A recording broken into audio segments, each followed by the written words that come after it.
Absolutely. They would come up with something new all the time and you were constantly testing it. So it was like the R&D to your race career was, it was like half and half because I rode that double rear shock Gemini at the time it was called. And I rode that thing in races and broke different things in the races all season. Had like the most frustrating season on that bike. But yeah, I don't know. I learned a lot, or a lot of what not to do, I guess, basically. But Cannondale was never a company that shied away from taking risks, and I mean that showed with they had quad piston brakes. They put the bearings outside of the bottom bracket shell for so it's wider. They did. Um, they made the bikes look good by polishing the welds. That's a controversial kind of thing too. And then the lefty fork, like Jesus, when I first went down to Connecticut to do R&D on the lefty fork, and they were like, "We got a special thing for you to check out. Can't wait for you to get here." And I'm like, "Great." So, and while I'm down there and I'm looking at this fork, I was like, "You guys, the second one of these breaks, no one's ever gonna buy one again." And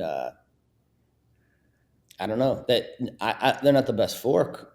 It's not a fork that everybody is desiring, but also never really saw one of them break. They were pretty strong, so they worked Well, out. but what was your first thought? Like you told them this is not a good idea, but Yes. if they said we've got something new for you and you didn't know what Yeah. it was, and you walk in and then you Yeah. see it's half a fork, Yes. well, what are you? What is going through your mind?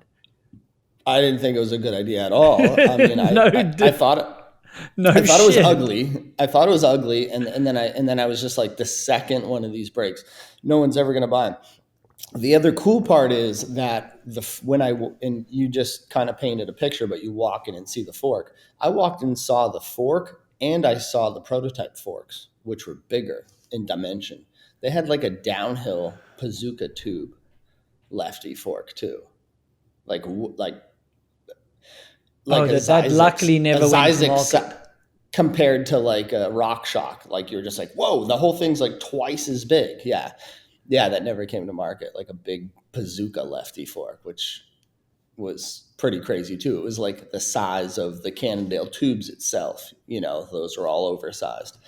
Um, but yeah, it didn't seem like the best idea, but also it ended up working out. Like Cedric and Lopes raced on them, and then I started shooting trick videos while riding this lefty fork. So I would do like a sprocket disaster and like a bar spin, but the top tube, or I mean the lefty fork had this big pad on it that if you xed it up or like crossed it up or whatever, and like a bumper, but a big bumper for the top tube.